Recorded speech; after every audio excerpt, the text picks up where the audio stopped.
අයිබෝවන් අපි එහෙනම් අපි පහුගිය දවසේ නතර කරපු තැනින් ආයෙත් පටන් ගන්නවා. ගිය සතියේ අපි විකුණුම් ජනලය හා අපසියුම් ජනලය ගැන සාකච්ඡා කළා. නමුත් ඒකට අදාළව ගැලපීමක් කරන්න බැරි වුණා. පළවෙනි ගාන හදන්න බැරි වුණා. මොන අද මම පළවෙනි ගාන හදන්න යනවා. ආයෙත් මතක් කළොත් මේ උපයෝගී පොත්. අපි දන්නවා ගිය සතියේ අපි ඉගෙන ගත්තා ගල්දරුවක් සිදුනාම ඒක මුලින්ම මූලාශ්‍ර ලේඛනයක වාර්තා කරනවා කියලා. ඒ කියන්නේ ගල්දරුව සිදුවන බවට මූලික බිලක් හදනවා. ඒ බිලට අපි කියනවා මූලාශ්‍ර ලේඛනයක් කියලා. දැන් විකුණුම් ජනලයක් හදන්නේ භාණ්ඩ ණයට විකුණුවාම ඒ ණයට විකිණීම වාර්තා කරන්න. දැන් විකුණුම් ජනලය නෙවෙයි මූලාශ්‍ර ලේඛනය වෙන්නේ. ණයට විකිණීමට දාලා මූලාශ්‍ර ලේඛනය වෙන්නේ විකුණුම් ඉන්වොයිසය.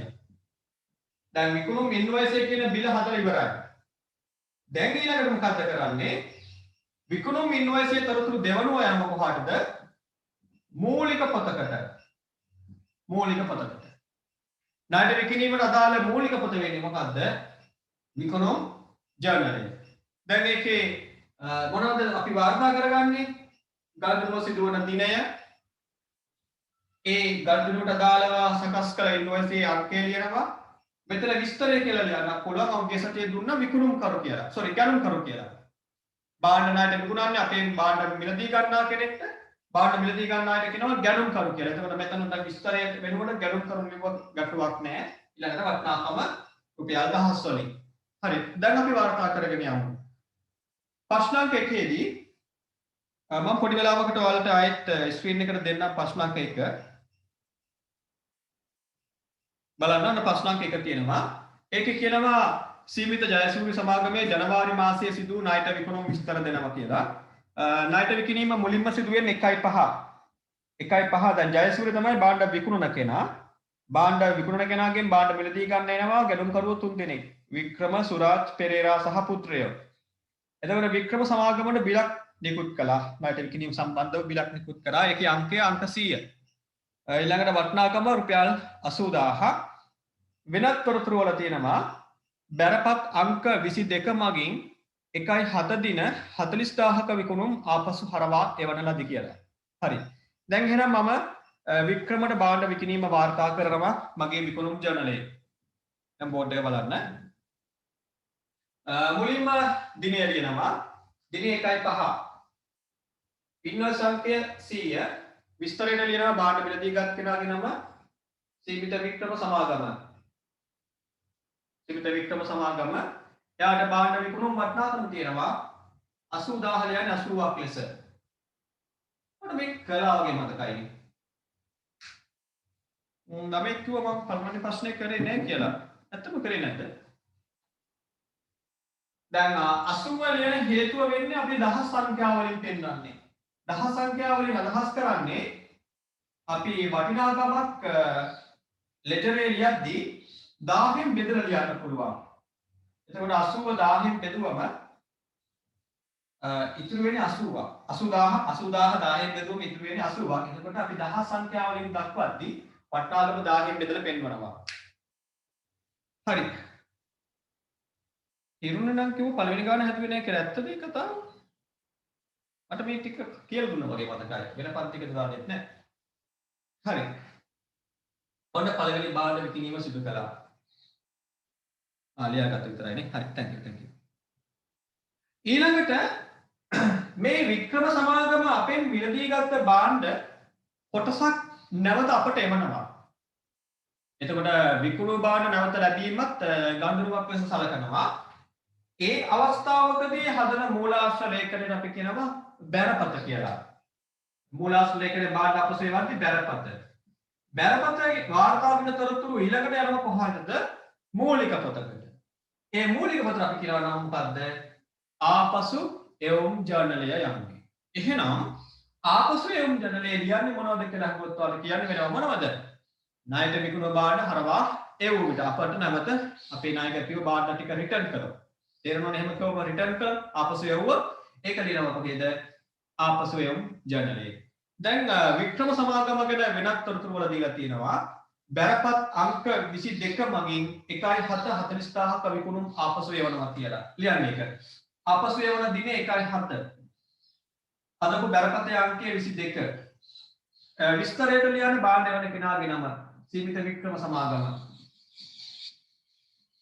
වටිනාකම 40000 40000ක විකුණුම් මෙවන්නේ බලන්න මම බෝඩ් එක 40000 10න් බෙදන්න 40000 10න් බෙදුවම ඉතුරු වෙන්නේ 40යි එහෙනම් දහස් සංඛ්‍යාව වලින් පෙන්වන්නේ 40 දක්වාම ප්‍රමාණවත් ඔන්න බාණ්ඩ එවීම වාර්තා කළා හරි ඊළඟට බාණ්ඩ විකිණීමක් සිදු වෙනවා සුරාත් සමාගමට සහ පෙරේරා සහ පුත්‍රයෝ සමාගමට මම ඔයාලට ටියුට් එක නැවතත් ෂෙයා කරන්නම් ඒ දෙන්නගේ බාණ්ඩ විකිණීම හා බාණ්ඩ ආපසු එවීමක් තියෙනවා නම් ඒවා ආපසු යොමු ජනරේ ලියන්න හරි මම පොඩි වෙලාවක් ඔයාලට දෙන්නම් දැන් ඔයාලා ඒක තනියම කරන්න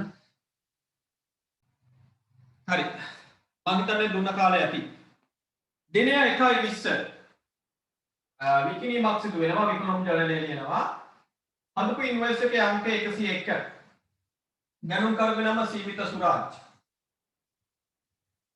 එයාට විකුණුම් වටිනාකම 165 1,65,000 10න් බෙදුවම 165 එයාගේ නම ඉදිරියෙන් තියෙනවා බැරපත් අංක 30 මගින් 1.22 90000ක විකුණුම් ආපසු එවනවා කියලා. ඒ කියන්නේ සුරාත් සමාගමට විකුණු භාණ්ඩ වලින් 90000ක් වටිනා විකුණු මගයක් තියෙන භාණ්ඩ කොටසක් නැවත අපට ලබා දෙනවා. භාණ්ඩ ටික අපට ප්‍රතික්ෂේප වෙලා ලබා දෙනවා. ඒක ආපසු එවීමක් ලෙස ආපසු එම් ජනලේ යන්න ඕන. දිනේ 1.22 බැරපත් අංකයේ අංක 30 සීමිත සුරාත් සමාගම එවන ප්‍රමාණය 90000 අන්න ලැබුවා ඊළඟට 1.30 පෙරේරා සහ පුත්‍රයන්ට භාණ්ඩ විකුණනවා ඒක විකුණුම් ජනනය දිනේ 1.30 ඉන්වොයිස් අංක 102 විස්තරයට ලියනවා පෙරේරා සහ පුත්‍රයෝ විකුණුම් වටිනාකම ලක්ෂ 2ක් එයාගේ ආපසු වේවුම් දක්වන්න ලැබෙන්නේ නැහැ එහෙනම් මේ ආකාරයට ආයතනයකට පුළුවන් එකිනෙක ගනුදෙනු සිදු වුණාම ඒ ගනුදෙනු වලට අදාළ ආවේනික උපයෝගී පොතක තොරතුරු ලියන්න. මේව ලෙජර් කිනුම් නෙමෙයි. තාම අපි ලෙජරේ තොරතුරු වාර්තා කරන අදිරට ගියේ නැහැ. මුලින්ම ගනුදෙනුවක් සිදු වුණාම බිල් පොතක් ගන්නවා. අපි හිතමු මේක තමයි බිල් පොත කියලා. මේකේ බිලක් නිකුත් කරනවා. දැන් ඔයාලකට කෙනෙක් කෙනවා භාණ්ඩ ණයට මිලදී ගන්න. ඔයා භාණ්ඩ ණයට විකුණලා එයාගේ නම ලබා ගන්නවා බිල් පොතට. ඊළඟට එයාගේ ගනුදෙනු සිදු කළ දිනය ලියනවා. මොනවද එයා සම්බන්ධ කරගන්න පුළුවන් දුරකථන අංකයක් තියෙනවා නම් ඒ ලියා විස්තර ලියාගෙන බිලක් නිකුත් කරනවා. ඒකේ වටිනාකම ලියලා ඒ හැම දෙයක්ම කරලා ඒකේ පළවෙනි පිටපත කඩලා ඒ කස්ටමර්ට දෙනවා. කාබන් කොපි එක දෙවෙනි පිටපත ඔයාලගේ තියා ගන්නවා. දැන් ඒ ආකාරයට අපි බෝර්තනම් දැකලා තියෙනවානේ ආයතන විසින් සිල්ලර කඩවලා තියුණත් අපි භාණ්ඩ මිලදී ගත්තම අපිට බිලක් නිකුත් කරනවා. ඒ භාණ්ඩ ණයට විකිණීමක් සිදු කළාම අපගේ ආයතනයේ භාණ්ඩ ණයට විකුණුවාම හදන බිල් අපි කියනවා මොකද්ද? විකුණුම් ඉන්වොයිස් එකක් කියලා. එතෙන්දී අපි විසින් නිකුත් කරපු බිල්පත් අංක තමයි මේ තියෙන්නේ. අපේ භාණ්ඩ මිලදී එකක් අය මේ ඉන්නවා. මෙන්න තියෙනවා යාළුව ණයට විකුණු වටිනාකම. මාසයේ අවසානයේදී අපි මොකද කරන්නේ? මේ ණයට විකුණුම් වල එකතුව ගන්නවා. දැන් බලන්න මෙතන එකතුව තියෙනවා 445 ඒ ණයට විකුණුම් එකතුවක් මම ගන්නවා කිව්වේ මාසයේ අවසානයේදී. එහෙනම් දිනය යොදන්න 1.31. දිනය ලියන්න 1.31. මෙතන විස්තරය ලියන්න. මේ විස්තරය මේ 445 මොකද අපි කරේ කියලා ලියනවා. ලියන්න විකුණුම් ගිණුමට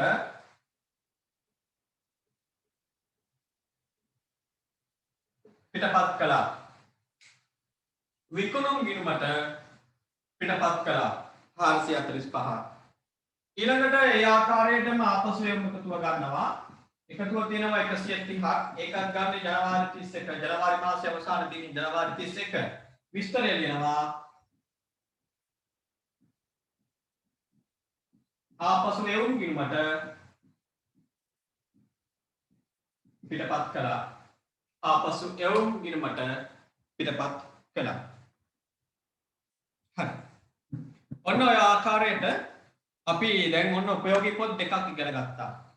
භාණ්ඩ ණයට විකුණුවාම හදනවා කිව්වා විකුණුම් ජනලය.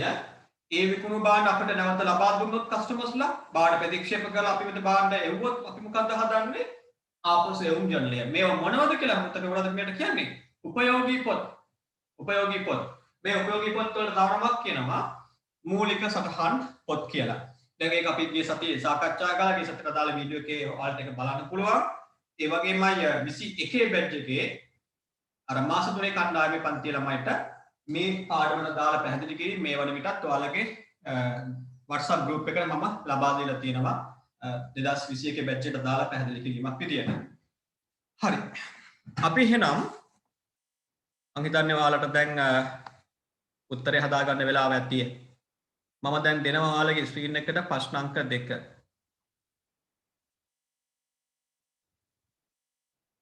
මේක ඔයා තනියම හදන්න. ප්‍රශ්න අංක 2 ස්ක්‍රීන් එකට දෙනවා.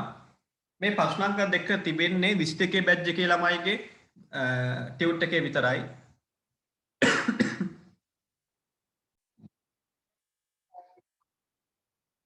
ඩෙස්ක්ටොප් එකකින් එන අය මම ඒක කන්ෆර්ම් කරගන්නම්. කොහොමද එයා ලොග් වෙන්නේ කියලා මම ඒක හොයාගන්නම්. අනිත් අයට කැමරාව ඔන් කරගන්න වෙනවා. උත්තර බලන්න මට ඕන. ඒ කියන්නේ ඔයාලා හදනවද නැද්ද? කියන්නේ සමහරව ඉන්නවා නිකන් මේකත් අර එක දැන් නැති අපි ක්‍රිකට් මැච් බලන්නේ නැහැනේ. බලනවද දන්නේ නැහැ. ඒ වගේ නිකන් සජීවී විකාශනයක් නරඹමින් ඉන්නවා. කමින් බොමින් ප්‍රීතියෙන් ගෙදර ඉපෙලෙමින් නරඹමින් ඉන්නවා. එහෙම ඉගෙනගෙන බෑ. කියන්නේ 21 බැච් එකේ ළමයිටත් මම කැමරාව ඔන් කරන්න කියන්නේ නැහැ. නමුත් විවිධ ක්‍රම වලින් මේ වගේ වැඩ කරනවා. ඒ කියන්නේ ප්‍රශ්න අහනවා. තව හෝම්වර්ක් WhatsApp ක්‍රමයට උත්තර හදලා එවන්න තියෙනවා. ඒ විදිහට ක්‍රියාකාරීව ළමයා පන්තියත් එක්ක සම්බන්ධ වෙනවද කියලා බලනවා.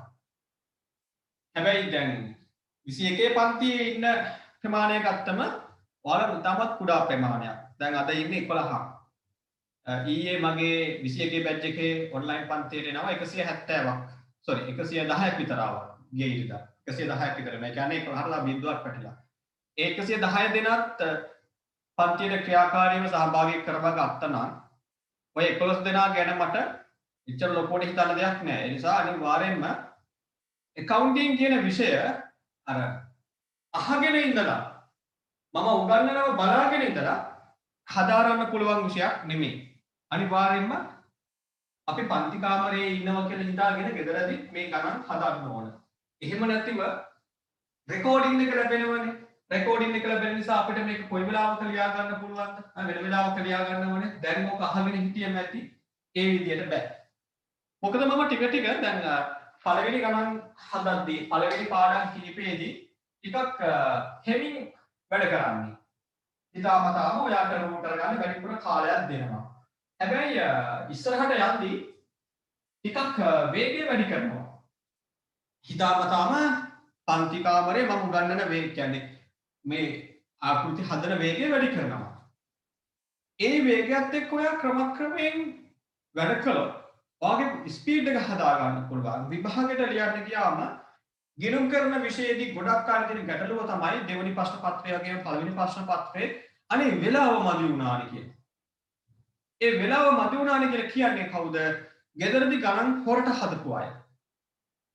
ඒ කියන්නේ යාර විෂය කරුණු ගැන අවබෝධයක් තියෙනවා. යාර පන්ති කාමරේදී දැනුම ලැබුණා. හැබැයි අවශ්‍ය වේගය හදව ගත්තේ නැහැ. ඒ කියන්නේ ළමෙක් පැයක් එකමාරක් තුල හදන ගන්න තව ළමෙක් පැය භාගයකින් හදනවා. දෙන්නකෙම උත්තර හරි. හැබැයි එක ළමෙක් ඒ ගන්න හදන පැය එකමාරක් ගන්නවා. තව කෙනෙක් ගන්නේ පැය භාගයක්. දැන් විභාගයේදී ප්‍රශ්න පත්‍රයේදී සාර්ථක වෙන්නේ අර වේගෙන් වැඩ කරපු ළමයා විතරයි. අනිත් ළමයා අදක්ෂ නැහැ. සමහර විට අර පැය භාගයෙන් හදන කෙනාට වඩා ක්‍රමානුකූලව වඩාත්ම නිවැරදිව පැය එකමාරක් අරගෙන හදන කෙනා සාර්ථක උත්තරේ හදනවා වෙන්න පුළුවන්. නමුත් අපි ඉන්න මේ රටේ තියෙන අධ්‍යාපන රටාව තුළ මේ තියෙන විභාග ක්‍රමය තුළ ඒ ගන්නේ වැඩිපුර ලකුණු ගන්නේ සමහර විට කැම්පස් ස්ටේ වෙන්නේ නියම දක්ෂයව නොවෙන්න පුළුවන්. කටපාඩම් කරලා ලිව්වා හරි වේගෙන් ලියා ගන්න පුළුවන් කෙනා තමයි නියම දක්ෂය විදියට අපේ රටේ තියෙන විභාග ක්‍රමයේදී සැලකෙන්නේ. දැන් හිතන්න මෙහෙම කෙනෙක්ගෙන් මම ප්‍රශ්නයකට උත්තරයක් අහුවම එයා ඉතාමත් ඉක්මනින් කෙටියෙන් හැබැයි උත්තරෙන් භාගයක් කියනවා. තව ළමයෙක්ගෙන් මම ප්‍රශ්නෙට උත්තරයක් අහුවම එයා ඊට සංසුන්ව වඩාත් කල්පනා කරන බොහොම ක්‍රමානුකූලව හොඳ විස්තරාත්මක උත්තරයක් දෙනවා. හැබැයි එයා ගන්න කාලය වැඩි. ඇත්තම දක්ෂය වෙන්නේ අර වැඩිපුර කාලය ගත්ත කෙනා වෙන්න පුළුවන්. ඇත්තම දක්ෂය. යා චින්තනයේ මෙහෙසවල ඉතින් අර නිර්මාණාත්මක උත්තර දෙනවා වෙන්න පුළුවන්. හැබැයි අපේ රටේ විභාග දෙක මනින්නේ නැහැ. ඒක ඔයාගේවත් මගේවත් වරදක් නෙවෙයි. අපේ රටේ විභාග ක්‍රමයේ තියෙන ලොකු වරදක් අඩුපාඩුවක්. නමුත් ප්‍රශ්නේ තියෙන්නේ ඔයා 22 අවුරුද්දේ හෝ 21 අවුරුද්දේ පෙනී හිටින්නේ අඩුපාඩු සහිත විභාග ක්‍රමයකට. ඒ නිසා අපි කැමැත්තෙන් හෝ අකමැත්තෙන් අපේ වේගය වැඩි කර ගන්න ඕන. වේගය වැඩි කර ගන්න නම් ඔයාට එක්ක හැල්මේ වැඩ කරලා හරියන්නේ නැහැ. ඔයා නිකන් අර ලොකු තරගයක් තියනවා වගේ ටයිමින් තියාගෙන මේ දවස්වල මම හරි මම මේක විනාඩියෙන් හදන විනාඩි දෙකකින් හදන එහෙම හරියන්නේ නැහැ. ඒක මා එක කරන්න ඕනේ වැඩක්. මම ඔයාට නොදැනුවත්ව පන්ති කාමරය හරහා වේගය වගේ හදනවා. එහෙනම් ඔයා මොකද මතක තියාගන්න ඕනේ හැම දවසකම දැන් මේක රෙකෝඩින් එක බලන කෙනෙක් වෙන්න පුළුවන් නැත්නම් ඔන්ලයින් එකේ ඉගෙන ගන්න කෙනෙක් වෙන්න පුළුවන්. ඒ හැමෝම මගේ වීඩියෝ එක ප්ලේ වෙන ස්පීඩ් එකත් එක්ක වැඩ කරන්න උත්සාහ ගන්න. එතකොට වඩා වරදින්නේ නැහැ පේපර් එකේ. හරි. මම කතා කරමින් හිටියේ ප්‍රශ්නාංක 2 ගැන. ප්‍රශ්නාංක 2 ඔයාලා හදලා ඉවර ඇති. දැන් මම හදනවා. අසුන් සමාගමේ ණයට විකුණුම් දෙනවා දිනේ 1.4. විකුණුම් ජනලයේ දිනේ ලියා ගන්නවා 1.4. ඉන්වොයිස් අංකය අංක 1. විස්තරය සීමිත විකුණුම් සමාගම. එයාට විකුණුම් වටිනාකම රුපියල් ලක්ෂයක්. ලක්ෂය දහස් වලින් යන්නේ 100ක් ලෙස. අවසාන විකුණ කැපුවා. වෙනත් තොරතුරු වලින් තිබෙනවා බැරපත් අංක 40 මගින් 1.6 විකුණුම් ආපසු එවනවා. අපේ මිලදී ගත්ත විකුණුම් සමාගම මේ භාණ්ඩ වලින් 10000ක් වටිනා භාණ්ඩ නැවත හරවා එවනවා. එහෙනම් මේක ආපසු එවීමක් ලෙස ආපසු ජනලේ කියන්න ඕන. එවන දිනේ 1.6. බැරපත් අංකය 40. සීමිත විකුණුම් විස්තරයට දෙනවා. එවන ප්‍රමාණය වටිනාකම 10000 ලියන්නේ දහස් වලින් 10ක් ලෙස. ඔන්න පළවෙනි ගණුදෙනුවා දාලා තොරතුරු ලිව්වා. දෙවනි ගණුදෙනුම සිදු වෙන්නේ 1.12 ණයට විකිණීම. දිනේ දෙනවා 1.12 ඉන්වොයිස් අංකය අංක 2 ගැනුම්කරු වෙනම දක්ෂිණ සමාගම. සීමිත දක්ෂිණ සමාගම. යාට විකුණුම් වටිනාකම 1,50,000. එතන අතිරේක තොරතුරු දෙනවා බැරපත් අංක 15 මගින් 1.14 20000ක විකුණුම් ආපසු එවනවා කියලා. එහෙනම් දිනේ ලියනවා ආපසු එවන දිනේ 1.14. බැරපත් අංකය අංක 15. එවන කෙනාගේ නම සීමිත දක්ෂිණ සමාගම. එවන ප්‍රමාණය 20000. ඊළඟට භාණ්ඩ විකිණීමක් සිදු වෙනවා ජයසූරිය සමාගමට දිනේ 1.28. දිනේ 1.28 සීමිත ජයසූරිය සමාගම වල නිකුත් කළ තුන්වෙනි ඉන්වොයිස් එක. යාට විකුණුම් වටිනාකම 1.80. එයා ආපසු එවනවා බැරපත් අංකය 140 නේද? මට මේක ලියාගත්ත දැන්වත් මගේ ළඟ තියෙන්නේ ටයිප් කරපු එක නෑ. බැරපත් අංක 140 වගේ මට පේන්නේ. සීමිත ජයසූරිය එවන ප්‍රමාණය 80000. අන්න භාණ්ඩ ආපසු එවීම තොරතුරු මම අපේ උපයෝගී පොත්වලට ගත්තා. දැන් අපි මාසය අවසානයේදී මේ තොරතුරු පමණයි අපි ළඟ තියෙන්නේ. එහෙනම් අපට පුළුවන් මේ තොරතුරු ටික එකතුව කරගෙන යන්න අපේ ලෙජරයට එකතුව ගන්නවා මුලින්ම එහෙනම් මෙන්න මේ ආකාරයට දිනය 1.31 ජනවාරි මාසයේ අවසාන දිනය ලියනවා 1.31 විකුණුම් එකතුව ගන්නවා 430 විස්තරයට ලියනවා විකුණුම් ගිණුමට පිටපත් කළා 430ක් ආපසු එවුම් වටිනාකම අපි ගන්නවා 110ක් දිනේ 1.31 විස්තරයට ලියනවා ආපසු එවුම් ගිණුමට පිටපත් කළා. ඔන්න. දැන් ඔයාට ගැටලුවක් එන්න පුළුවන් මේ කරුණු දැන්ටමත් ඉගෙන ගත්තා ඉන්න අය ඉන්නවනේ. ඉස්කෝලේ ගිහිල්ලා ඉගෙන ගත්තා අය ඉන්නවා. එයාට මේකම රූල් කළා නේද මේ ගිණුම්? ඔව්. ඔයාගේ විෂය නිර්දේශයට අනුව මේ උපයෝගී පොත් සමග මේක ලෙජර් එක කොහොමද වාර්තා කරන්න කියලා දෙන්න කියලා කියනවා. මම කියලා දෙන්නේ නැහැ. ඇයි සර් එහෙම කරන්න කියලා හිතන්න පුළුවන්. අපි ඉස්කෝලේදී ඉගෙන ගත්තා දැන් අපිට මතක නැහැනේ. ඔයාලට පුළුවන් ඒවා අපිට මතක් කරලා දෙන්න නෑ. ඒක මතක් කරලා දෙන්න සුදුසු වෙලාව මේක නෙමෙයි. මේ පාඩම උපයෝගී පොත් පිළිබඳව මතක් කර දීමක්. භාණ්ඩ විකිණීමක් සිදු වුණාම ඒ විකුණු භාණ්ඩ නැවත හරවා එවුවම කොහොමද ඒක උපයෝගී පොතක ලියන්නේ? ඒක මේ වෙලාව දැනගත්තම ඇති. ඊළඟට මේ එකතුව අදාළ මාසයේ අවසානයේ කොහෙද ගෙනියනවා කියන්නේ? විකුණුම් ගිණුමට. මේකතු කොහොමද ගෙනියනවා? ආපසු යොමු ගිණුමට. ඒක ලෙජර් කොටසේදී අපි ඉගෙන ගමු. අපි මුලින්ම ලෙජර් ගිණුම් හඳුනා ගමු. අපි මුලින්ම ලෙජර් ගිණුමක ගණන් වාර්තා කරන ක්‍රමය ඉගෙන ගමු. හර බැර කරන්න කොහොමද කියලා ඉගෙන ගමු. ඉන්පසුව මේ උපයෝගී පොත් සම්බන්ධ කරලා පාලන ගිණුම් පාඩමක් කියලා එකක් එනවා. පාලන ගිණුම් පාඩමක් කියනවා.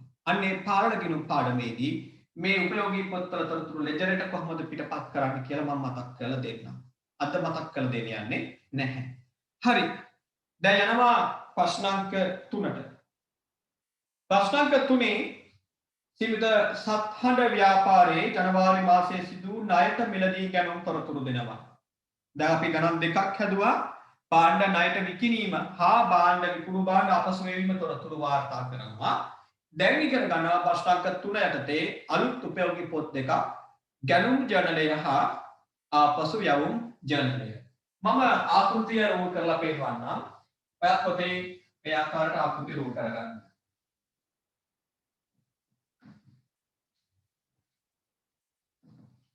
ඉක්මනින් රූල් කරගන්න අර මම ඉවියද ගන්න මම මේ උපයෝගී පොත් දෙක වගේමයි එකක් ඉවියද ගන්න තියෙන්නේ. නම් කිරීම පමණයි වෙනස් වෙන්නේ. මෙන්න මෙහෙම. දිනය, ඉන්වොයිස් අංකය, සැපයුම් කරු, වටිනාකම. මේකට අපි කියනවා ගැනුම් ජර්නලය කියලා. ඒකේ දිනය, ඉන්වොයිස් අංකය, සැපයුම් කරු, වටිනාකම රුපියල් 1000 වලින්. ඊළඟට තව උපයෝගී පොතක් රූල් කරනවා.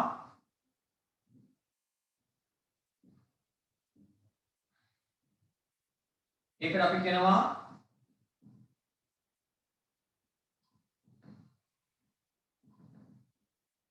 ආපසු යවුම් ජර්නලය.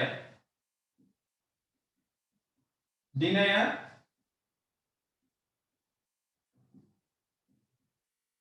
හරපත් අංකය,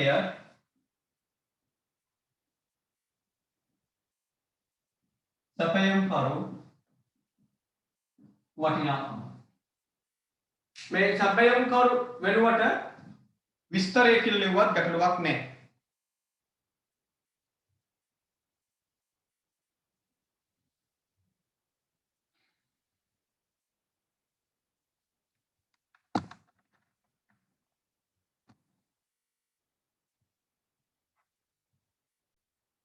දැන් එහෙනම් අපි ප්‍රශ්නාංක 3 භාණ්ඩ හරවා යවුම් ණයට ගැනුම් හා හරවා යවුම් ගිණුම් ගත කරමු. මුල්ම ගණනුවා සිදු වෙනවා 1.5.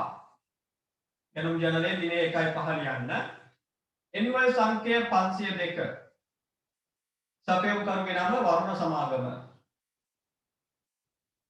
එයාට විකුණුම් එයාගේ අන්න එතන ගැනුම් වටිනාකම වෙන්න ඕනනේ. මගේ ටියුට් එකේ නම් තියෙන විකුණුම් මගේ කියලා වල කොහොමද තියෙන්නේ බලමු.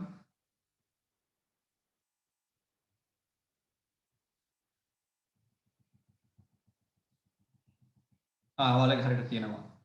ගැනුම් වටිනාකමක් 50000ක්. හරි. එහෙනම් අපි ඒක අපේ ගැනුම් ජර්නලයේ ලියමු. 50000 ලියන්නේ 1000 වලින් 50ක් ලෙස. වෙනත් තොරතුරු වල තියෙනවා 1.8 දිනේ 1.8 හරපත් අංක 2 මගින් 10000ක තොගයක් යවනවා කියලා. එහෙනම් දිනේ ලියන්න 1.8 හරපත් අංක 2 සැපයුම් කරුගේ නම වරුණ සමාගම. ආපසු යවන තොගේ යන්නේ 10000. ඔන්න පළවෙනි ගණන්. දෙවනි ගණනුව සිදු වෙනවා 1.15. 1.15 ඉන්වොයිස් සංඛ්‍ය 56. අරුණරු සමාගම. අරුණරු සමාගම. එයාගේ කරපු බිල් එකේ වටිනාකම 60000.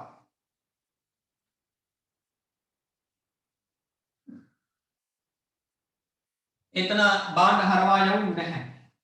අරුණට බාණ්ඩ හරවා යැවීමක් වාර්තා වෙන්නේ නැහැ. වෙනත් තොරතුරු මුකුත් නැහැ. ඊළඟ දිනේ 1.30 ඉන්වොයිස් සංඛ්‍ය 42 විකසිත සමාගම 80000ක විකුණුම. ඒ විකුණුම වලින් සියලුම බාණ්ඩ 80 විකුණුම නෙමෙයි ගණන විකසිත සමාගමෙන් 80000ක බාණ්ඩ මිලදී ගත්තා. 1.31ක හරපත් අංක 3 මගින් සියලුම බාණ්ඩ අපසු යවනවා. හරවා යවුම් ජනනය ලියන්න දිනේ 1.31 හරපත් අංක 3 යවන්නේ කාටද කියලා ලියන්න විකසිත සමාගම. සියලුම බාණ්ඩ කියන්නේ 80000ක බාණ්ඩ. නම් මෙතන ලියනවා වටිනාකමට 80. අන්න. අපි බාණ්ඩ ණයට ගත්තා. ඒක ගැනුම් ජනනය ලියුවා. ගත්ත බාණ්ඩ වලින් ඇතැම් අවස්ථාවල හරවා යවන්න සිදු වුණා. ඒක ආපසු යව ජනනය ලියනවා. මේ ආකාරයට මාසයක් ගත වුණා. මාසය අවසානයේ මොකද කරන්නේ? මේවායේ සාරාංශය ගන්නවා. ගන්න එකතු. දිනේ 1.31 විස්තරය ලියනවා.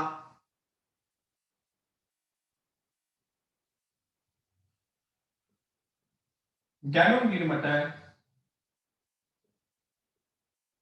පිටපත් කළා. ගැනුම් ගිණුමට පිටපත් කළා. එකතු 190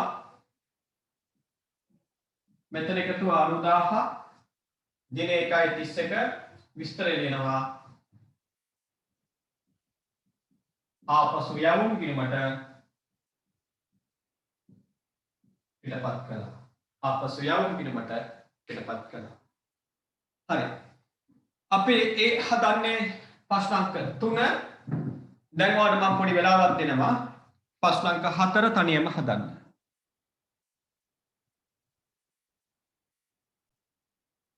හරි. ප්‍රශ්නාංක 4. ප්‍රශ්නාංක 4දී අපිට බාණ්ඩ මිලදී ගැනීමක් දෙනවා සත්‍යය ව්‍යාපාරයට.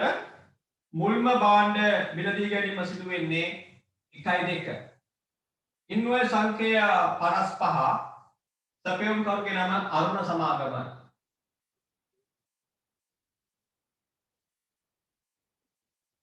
එයාගෙන් අපි මිලදීගත් බාණ්ඩ වටිනාකම 80000. අතිරේක තොරතුරු වලදී තියෙනවා 1.3 හරපත් අංක 1 මගින් 20000ක තොග අපසු යවන බව. ඒක අපසු යවුම් ජනනය ලියමු. දිනේ 1.3 හරපත් අංකය 1 අරුණ සමාගමට යවන්නේ වටිනාකම 20ක්. අන්න පළවෙනි ගණනුව. ඊළඟට ආයේ අරුණගෙන් බාණ්ඩ ගන්නවා 1.10. දිනේ 1.10 ඉන්වොයිස් අංක 85 අරුණ සමාගම. ඒ වතාවේ විලදී ගන්නවා 2,40,000ක බාණ්ඩ.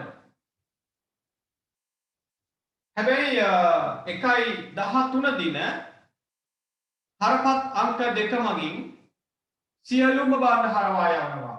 එහෙනම් දිනය ලියනවා 1.13 හරපත් අංකය 2 අරුණ සමාගම. සියලුම බාණ්ඩ කියන්නේ 2.40ක බාණ්ඩ හරවා යවනවා. අන්න ලියුවා අපසු යවුම් ජනනය. ඊළඟ දිනේ 1.28 විජය සමාගමෙන් මිලදී ගන්නේ. ඒ වෙනුවෙන් අපිට ලැබුණ ඉන්වොයිස් එකේ අංක 120. ලක්ෂ 6ක බාණ්ඩ. ලක්ෂ 6 ගන්නේ 600ක් ලෙස. ඒ වුණත් විජයට 1.29 දින අපි මොකද කරන්නේ? හරපත් අංක 3 මගින් ලක්ෂයක් වටනා බාණ්ඩ අපසු යවනවා විජය සමාගමට. රුපියල් ලක්ෂයක බාණ්ඩ. දැන් අපි මේවායේ එකතුව ගමු. මාසයේ අවසාන දිනේ ජනවාරි 31 විස්තරය විකුණුම් ගිණුමට පිටපත් කළා. එකතුව 920ක්. මෙතන එකතුව 360ක්. දිනේ ජනවාරි 31 විස්තරය ආපසු යවුම් ගිණුමට පිටපත් කළා. අන්න. දැන් ඔයාලට ගැටලුවක් එන්න පුළුවන්. අපේ පළවෙනි ගණන බලන්න. අපේ පළවෙනි ගණනේදී අංක 1 ඉන්වොයිස් අංක 1 තිබුණේ ණයක විකුණුම්. ප්‍රශ්නාංක 1ේදී අපට ණයට විකුණුම් තොරතුරු දුන්නා. එතෙන්දී ඉන්වොයිස් අංක මෙන්න මෙහෙම තිබුණේ 100 101 102 පිළිවෙලක් තිබුණා. හැබැයි ගැනුම් ජර්නලය හදද්දී එහෙම පිළිවෙලක් නැහැ. ඒ මොකද? අනුපිළිවෙලක් නැත්තේ.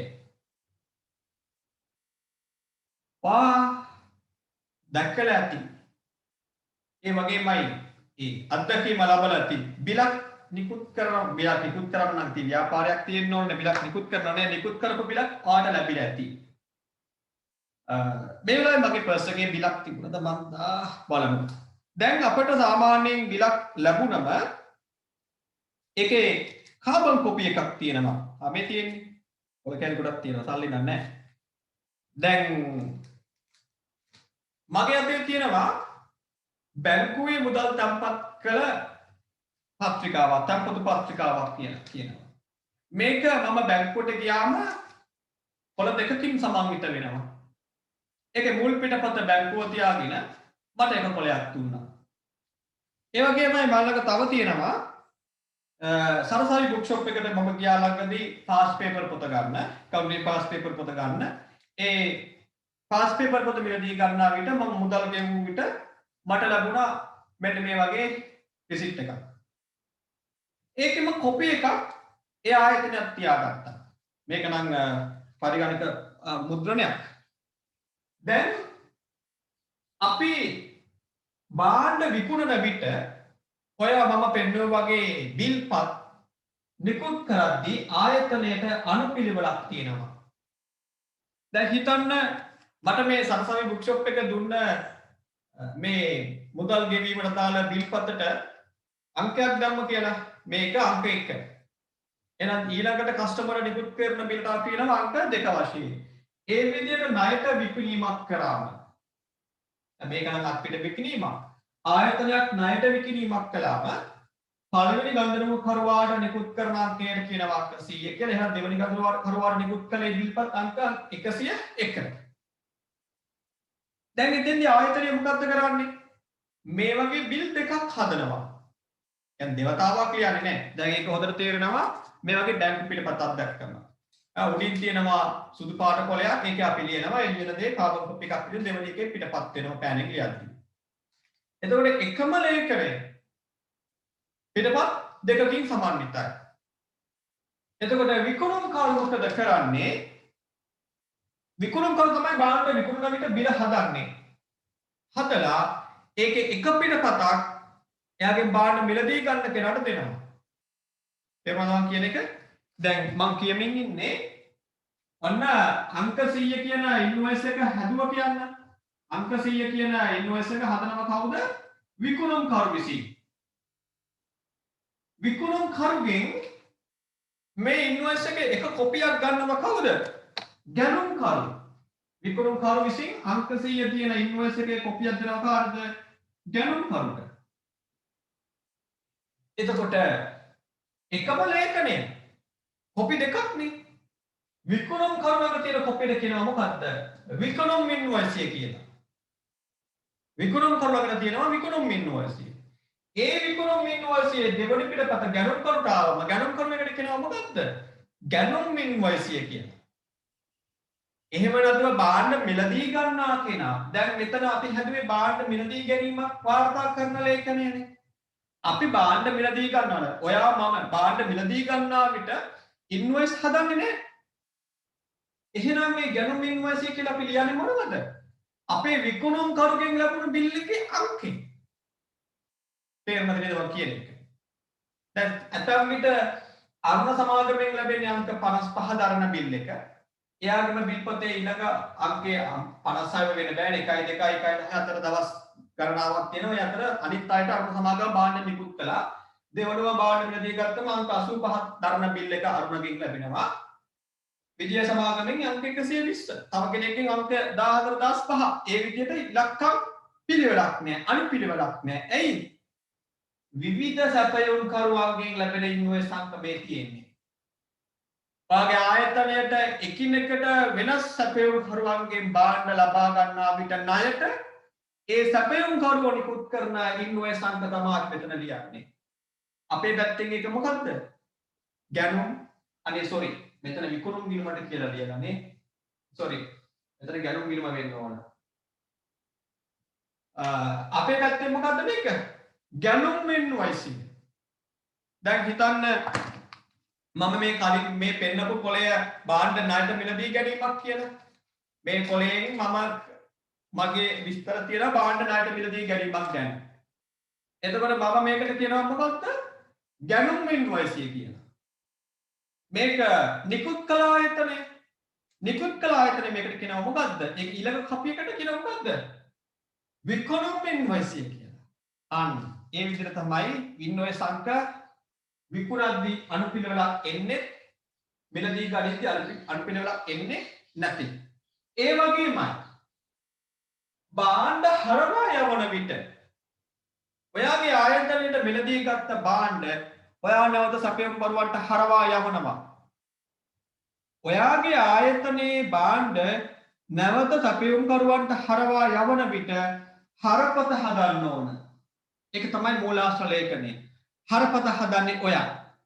ඔයා ළඟ තියෙනවා බිල් පොතක්. ඒ බිල් පොතෙන් පළවෙනි බිල් එක නිකුත් කරන මේ හරපත් කියලා අපි කියනවා ඩෙබිට් නෝට් කියලා කියනවා.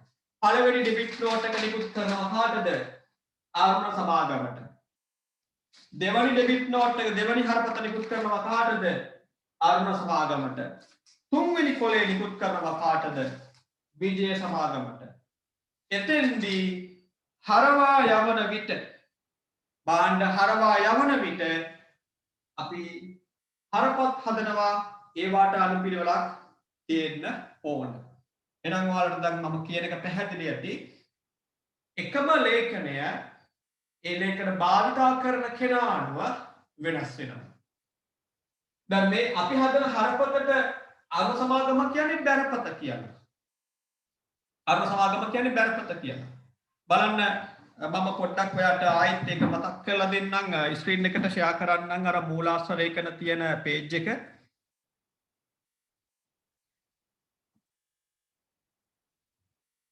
මේ තියෙන්නේ. ඔයාගේ ආයතනය විසින් ණයට විකුණු භාණ්ඩ නැවත හරවා එව්වොත් ඒ ලේඛනයට කියනවා මොකද්ද? බැරපත කියලා. ණයට මිලදී ගත්ත භාණ්ඩ ආපසු හරවා යවුවොත් ඒ ලේඛනයට අපි කියනවා මොකද්ද? හරපත කියලා. ඇත්තටම ප්‍රායෝගිකව තියෙන එක ලේඛනයක්. ප්‍රායෝගිකව තියෙන එක ලේඛනයක්. ඔයා විසින් හරවා යවන විට ඔයාගේ පැත්තෙන් හරපත කියලා කියනවා. ඒක භාණ්ඩ විකුණුම් කරුට ලැබෙන්නේ. මම භාණ්ඩ ටික දෙන්න කාටද? මගේ විකුණුම් කරුට. එතන විකුණුම් කරුට ලැබෙන ලේඛනයට යා කියන්නේ මොකද්ද? බැරපත. විකුණුම් කරුට වෙන්නේ මොකද්ද? එයා විකුණු භාණ්ඩ නැවත බාර ගැනීම. එතෙන්දී ඒ ලේඛනයට යා බැරපත කියලා කියනවා. ගැනුම් කරු කරේ මොකද්ද? හරවා යැවීමක් සැපයුම් කරුවාට. සැපයුම් කරුවාට යා නිකුත් කළ ලේඛනයට කියනවා මොකද්ද? හරපත ලෙස. හරපත ලෙස. ඔන්න දැන් ඔයා භාණ්ඩ ණයට මිලදී ගැනීමත් භාණ්ඩ ණයට විකිණීමත් අදාළව හඳුනා ගන්නා උපයෝගී පොත් දෙක බැගින් උපයෝගී පොත් 4ක් ඉගෙන ගත්තා. අපි එහෙනම් යමු ඊළඟ ප්‍රශ්නයට. ඒක මේ උපයෝගී පොත් 4ම හදන්න ඕන. හරි. මම ඔයාලට පොඩි වෙලාවක් දෙන්නම් උපයෝගී පොත් 4ම රූල් කරගන්නත් ඒක හදන්න. ඉන්පසු මම පාඩම සාකච්ඡා කරන්න. හරි. ඒ අතරේ මම ටියුට් එක ඔයාලට ෂෙයා කරලා තියන්නම්. මොනවා හරි ගැටලු තියෙනවා නම් මට එවන්න මැසේජ් එකක් විදියට.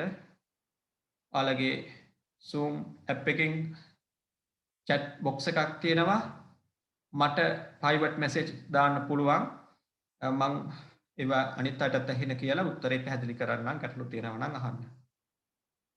හරි. අවශ්‍ය වන්නේ බලන්න අංක 1 විකුණුම් ජර්නලය, අංක 2 ආපසු එවුම් ජර්නලය, ඊළඟට අංක 3 ගැනුම්, අංක 4 ආපසු යවුම් ජර්නලය.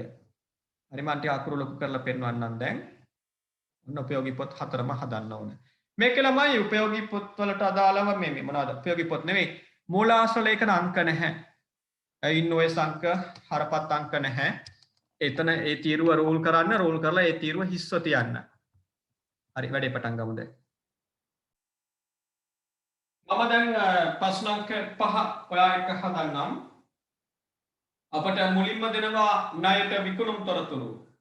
ණයට විකුණුම් තොරතුරු දීලා අපට මුලින්ම ඉල්ලනවා විකුණුම් ජර්නලය හදන්න කියලා. ඒ අනුව මම විකුණුම් ජර්නලය නම් කර ගන්නවා.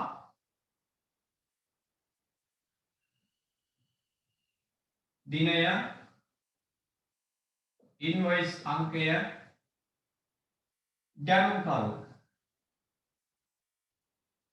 ගැනුම්කරු වටිනාකම. මේකට ගැනුම්කරු කියලා කියන්නත් පුළුවන් නැත්නම් විස්තරය කියලා දෙන්නත් පුළුවන්. මුලින්ම විකුණුම් විස්තර ලියාගෙන යමු. දින 1 ඉන්වොයිස් සංඛ්‍යාවක් දීලා නැහැ. ගැනුම්කරුගේ නම වික්‍රම. වටිනාකම ලක්ෂයක්. රුපියල් 1000 වලින් කරන්නේ. එහෙනම් 1000 වලින් කියලා දක්වන්නත් ඕන. වටිනාකම 1000න් බෙදලා දක්වන්නත් ඕන.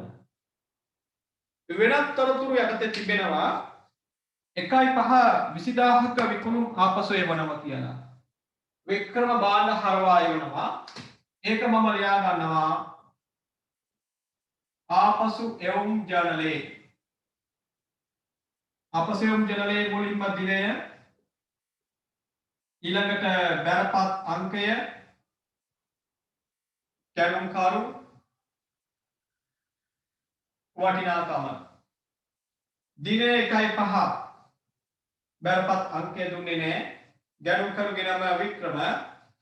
ආපසු එවන භාණ්ඩ වටිනාකම 20ක්. ඔන්න ලිව්වා. ඊළඟට 1.5 සාගර අපෙන් මිලදී ගන්නවා ලක්ෂ 3ක භාණ්ඩ. ඒක ගැනුම් විකුණුම් ජර්නලයේ එනවා. සාගර වටිනාකම ලක්ෂ 3ක්. එයා 30000ක විකුණුම් ආපසු එවනවා. එවන්නේ 1.7 30ක්. ඔන්න එවුම් ජර්නලයේ ලිව්වා. 1.20 මල්සිලු. එයා භාණ්ඩ මිලදී ගන්නවා ලක්ෂ 2ක. නමුත් 22 සියලුම විකුණුම් ආපසු එවනවා. දින 1.22 මන්සිලු ලක්ෂ 2ක භාණ්ඩ ආපසු එවනවා. ඔන්න භාණ්ඩ විකිණීමත්, ණයට විකිණීමත්, විකුණු භාණ්ඩ ආපසු එවීමත් අපි වාර්තා කරගත්තා. දැන් මම යනවා භාණ්ඩ ණයට මිලදී ගන්න. එහෙනම් හදන්න ඕන ගැනුම් ජර්නලය. දිනය, ඉන්වොයිස් අංකය, භාණ්ඩ සැපයුම්කරු, වටිනාකම. ගැනුම් ජර්නලයේ මුලින්ම දිනය ලියන්නේ 1.2 මහින්දගෙන් මිලදී ගැනුම්. මහින්ද එයාගේ මිලදී ගන්නා භාණ්ඩ වටිනාකම 50000. 50ක් කියලා දෙනවා 1000 වලින්. හැබැයි යාට භාණ්ඩ හරවා යවනවා සියලුම භාණ්ඩ. එහෙනම් ඒක දෙනවා ආපසු යවුම් ජනනයේ ආපසු යවුම් ජනනයට ගන්නවා දිනය හරවායවද්දි හරපත් අංකය ඊළඟට සපයුම් කරු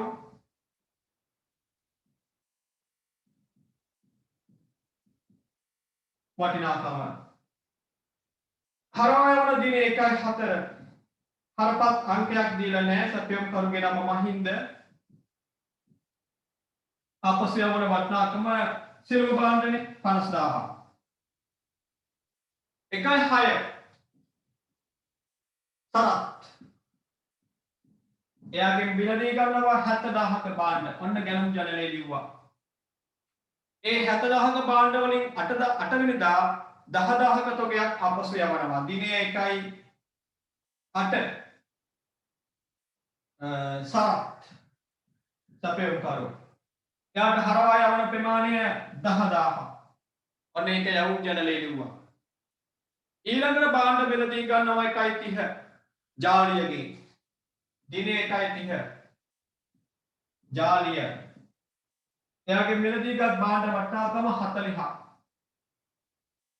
අතිරේක තොරතුරු වල දෙනවා 1.31 දින අපි ජාලියට හරවා යවනවා 15000ක තොගයක් ඔන්න ලිව්වා හරවා යවමු 15000 එහෙනම් මේ ආකාරයට අපේ ගන්ධම සඳහා උපයෝගී පොත් දැන් අපි කියන උපයෝගී පොත් එහෙම නැත්නම් ජර්නල් පිළිල කරලා මාසය අවසන් වුණායින් පසුව මේවා එකතුව ගන්නවා මෙතනින් ගන්නවා ණයට විකුණුම් එකතුව ලක්ෂ 6ක් ගන්න දින 1.31 විස්තරය දෙනවා විකුණුම් ගිණුමට පිටපත් කළා මෙතන එකතුව 250 දින 1.31 ආපසු එවුම් ගිණුමට පිටපත් කළා ආපසු එවුම් ගිණුමට පිටපත් කළා මෙතන එකතුව 160ක් දින 1.31 විස්තරය ගැනුම් ගිණුමට පිටපත් කළා මෙතන එකතුව 75ක් දින 1.31 විස්තරයට දෙනවා ආපසු යවුම් ගිණුමට පිටපත් කළා ආපසු යවුම් ගිණුමට පිටපත් කළා හරි ඔන්න ඔයා ණයට විකිණීම ආපසු එවීම ණයට භාණ්ඩ මිලදී ගැනීම ආපසු යවීම සම්බන්ධව සිදුවන ක්‍රියාවලට අදාළ උපයෝගී පොත් ඉගෙනගෙන අවසන් දැන් ඔයාගේ පොතේ අනුමාත්‍රිකාව ලියා ගන්න සුළු මුදල් ගෙවීම් ජර්නලය අනුමාත්‍රිකාව ලියා ගන්න සුළු මුදල් ගෙවීම් ජර්නලය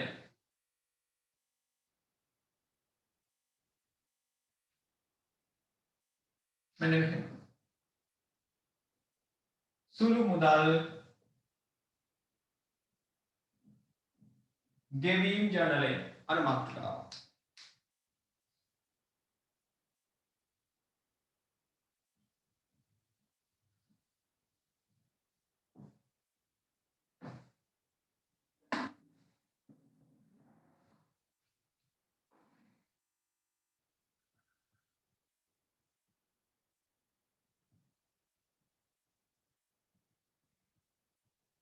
හරි අපි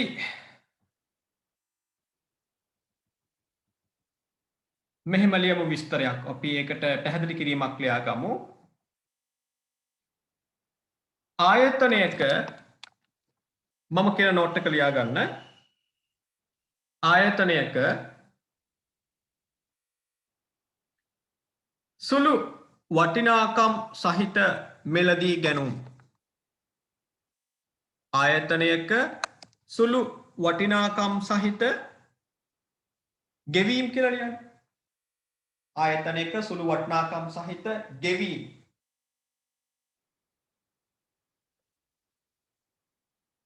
ගෙවීම් කටයුතු සුළු වටිනාකම් සහිත ගෙවීම් කටයුතු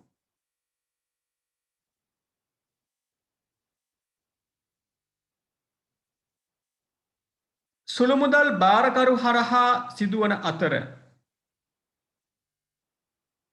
සුළු මුදල් භාරකරු හරහා සිදුවන අතර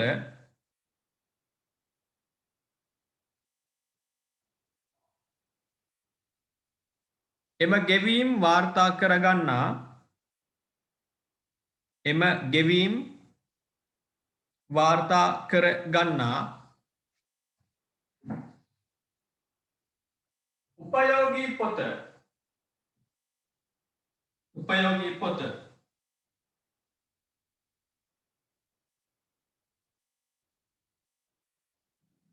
එම ගෙවීම් වාර්තා කරගන්නා උපයෝගී පොත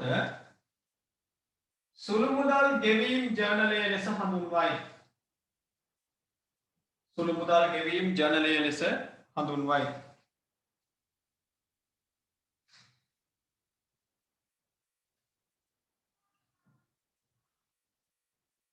ඡේදකින් ලියන්න.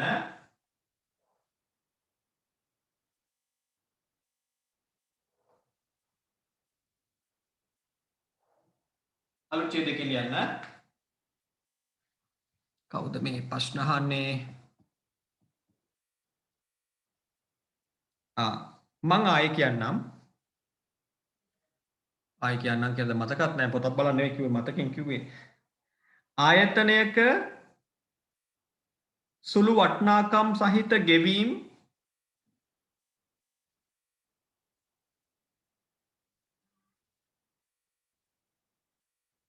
වාර්තා කරන පොත sorry මට මතක නැහැ මම කිව්ව දේ මොකද්ද කියලා අනේ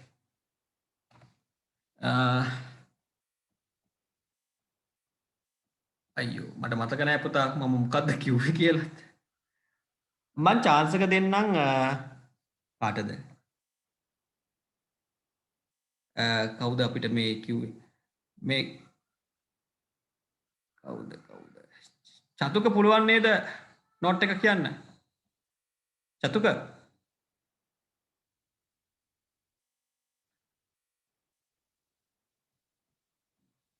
හරි කමන්නේ මෙහෙම ලියා ගන්නකෝ ආයතනයක සුළු වටිනාකම් සහිත ගෙවීම් සුළු මුදල් භාරකරු හරහා සිදු කරන අතර හරි මතක් වුණා ආයතනයක සුළු වටිනාකම් සහිත ගෙවීම් සුළු වටිනාකම් සහිත ගෙවීම් සුළු මුදල් භාරකරු හරහා සිදුවන අතර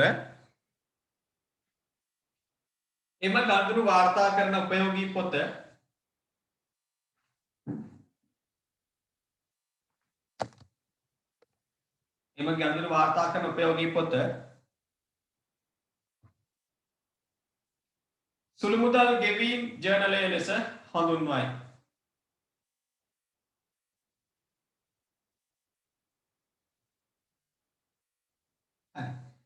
දැන් ඒකනේ වැදගත්. මෙන්න මේ කියන කාරණේ. මේක හරියට ලියා ගන්න. මෙහෙම ලියන්න.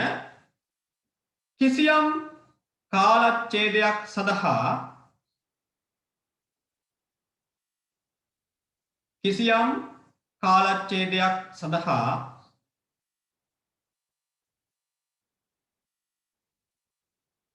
සුළු වියදම්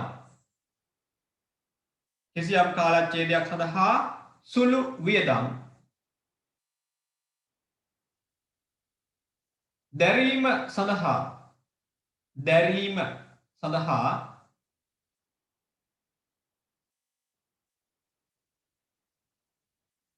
ප්‍රධාන මුදල්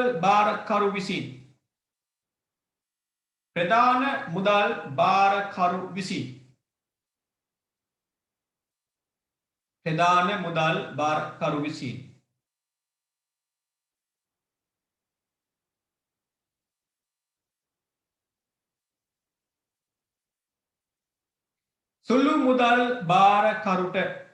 සුළු මුදල් භාරකරුට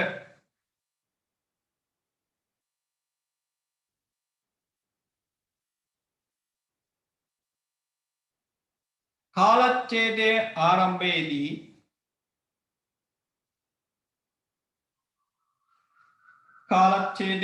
ආරම්භයේදී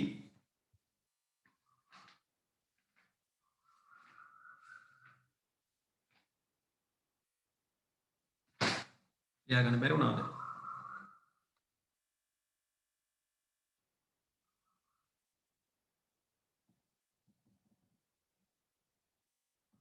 කාලච්ඡේදයේ ආරම්භයේදී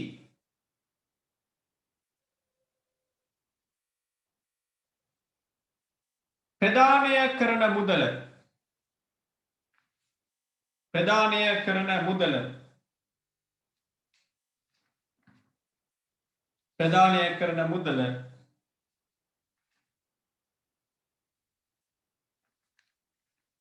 සුළු මුදල් අග්‍රිමය ලෙස හඳුන්වයි. සුළු මුදල් අග්‍රිමය ලෙස හඳුන්වයි.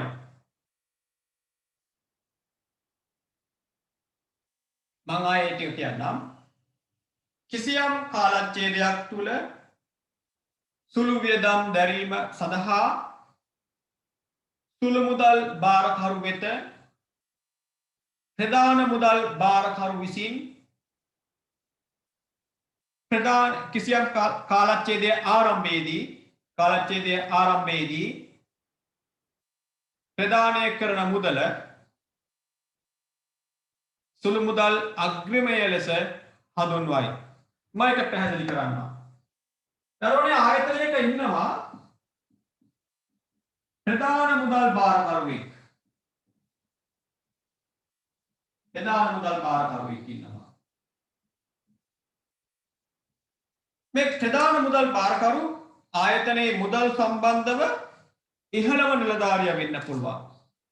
ඇකවුන්ටන්ට් කියලා ගත්තොත් එයා තමයි ප්‍රධාන මුදල් භාරකරු. දැන් මෙයා යටතේ සියලුම මෙහි මුදල් කටයුතු පාලනය වෙනවා.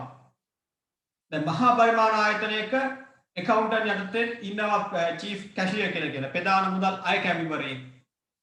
ප්‍රධාන මුදල් භාරකරුට තවත් අන්තරක් තියෙනවා. ඇකවුන්ටන්ට් වෙනම ඉන්නවා. ඊට පස්සේ එයාගේ යටතේ ඉන්නවා මුදල් ලැබීම් ගෙවීම් සම්බන්ධව තවත් පුද්ගලයෙක්.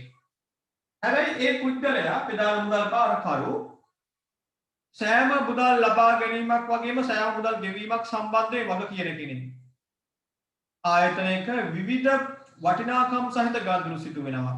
මිලියන් වලින් බිලියන් වලින් දහදහස් වලින් ගනුදෙනු සිදු වෙනවා.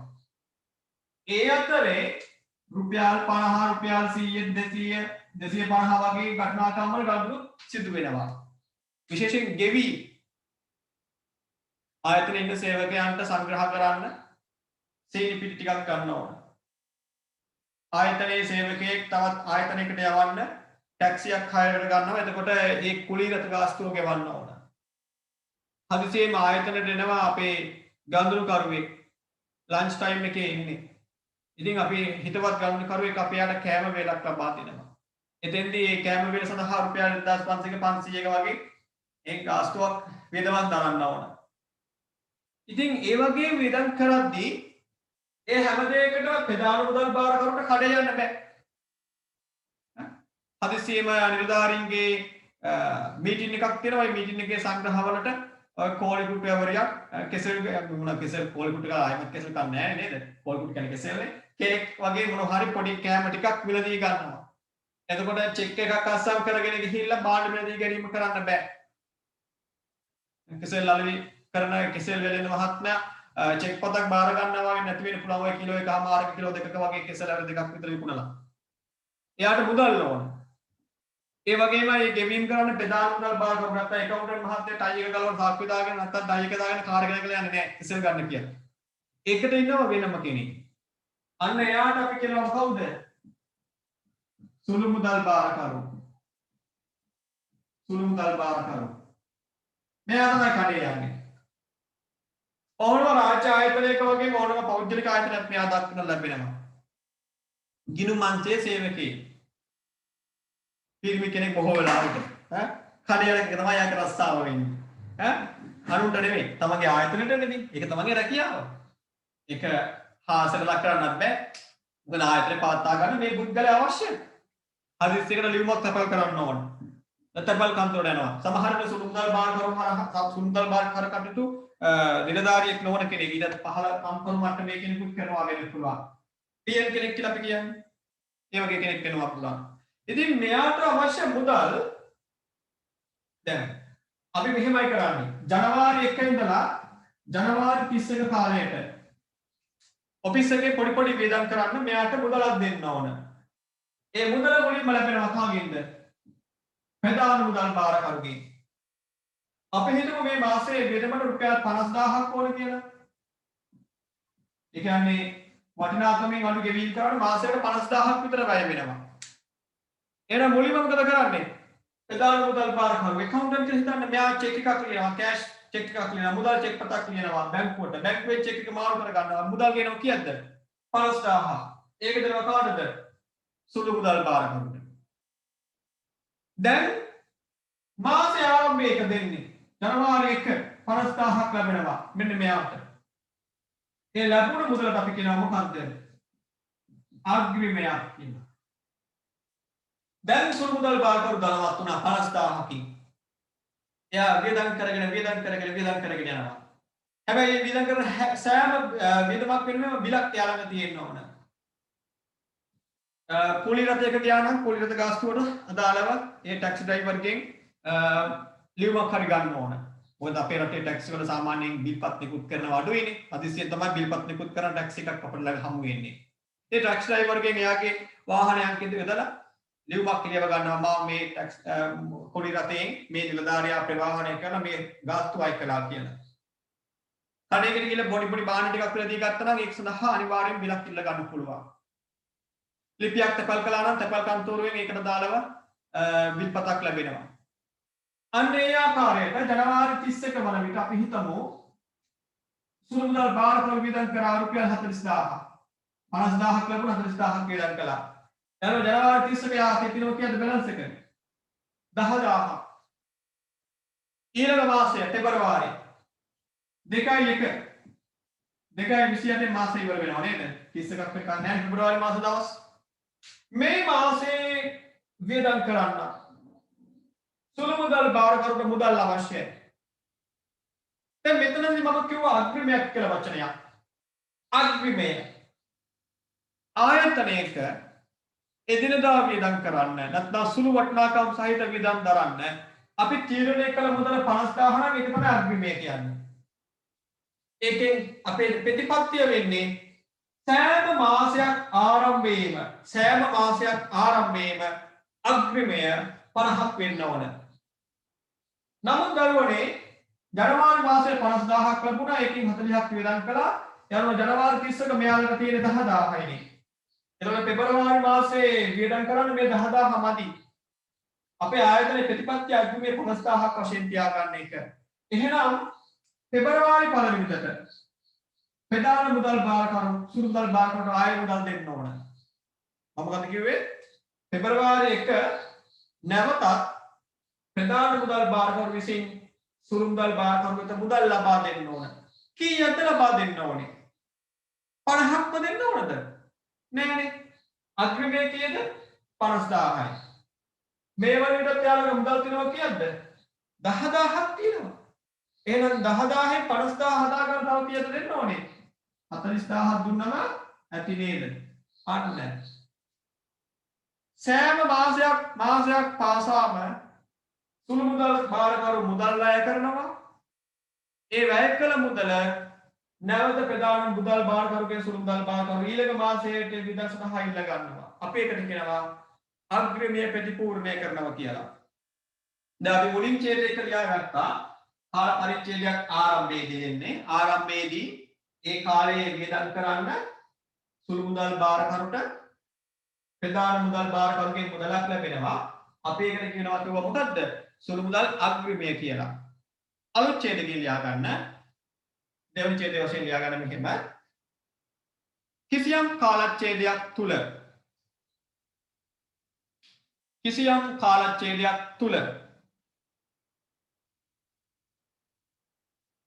සුළු මුදල් බාරකරු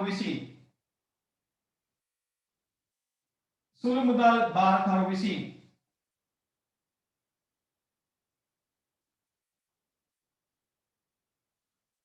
කිසියම් කාලච්ඡේදයක් තුල සුළු මුදල් බාරකරු විසින් වියදම් කළ මුදලට සමාන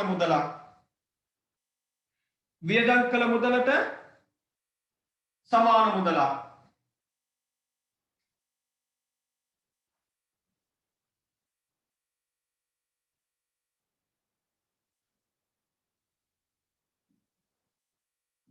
නැවත ප්‍රධාන මුදල් භාරකරු විසින් ලබා දීම.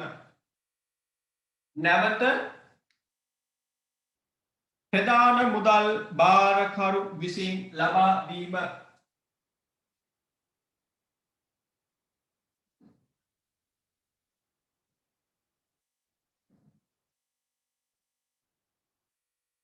මං ආයෙ කියන්නම් කිසියම් කාලච්ඡේදයක් තුල සුළු මුදල් භාරකරු විසින් වියදම් කළ මුදලට සමාන මුදලක් නැවත ප්‍රධාන මුදල් භාරකරු විසින් ලබා දීම. සුළු මුදල් අග්‍රිමය ප්‍රතිපූර්ණ කිරීම ලෙස හඳුන්වයි. සුළු මුදල් අග්‍රිමය ප්‍රතිපූර්ණ කිරීම ලෙස මම බෝඩ් එකේ ලියන්නම්. සුළු මුදල් අග්‍රිමය ප්‍රතිපූර්ණය කිරීම ලෙස හඳුන්වයි. අර කලින් උදාහරණයේදී මම කිව්වනේ 2.1 ශේෂය 10000ක් තියෙනවා කියලා. 2.1 ශේෂය 10000ක් තියෙනවා. ඒතකොට ගිය මාසයේ වියදම් කළ මුදල නැවත ලබා ගත්තම 50 හැදෙනවා. අන්න. ගිය මාසයේ වියදම් කළ මුදල නැවත ලබා ගන්නවා 2.1 අග්‍රිමය අද පුරවා ගන්නවා. අපේ කියන මොකද්ද? සුළු මුදල් අග්‍රිමය ප්‍රතිපූර්ණය කිරීම ලෙස. හරි. දැන් මේ ආකෘතිය රෝල් කරගන්න. පළවෙනි තීරුව දිනය, ඊළඟට විස්තරය, වවුචර් අංකය, ගෙවි,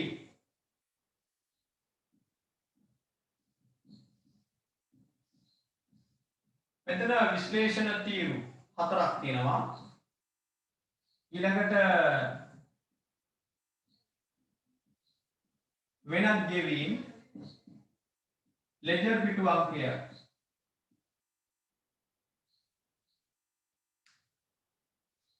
හරි.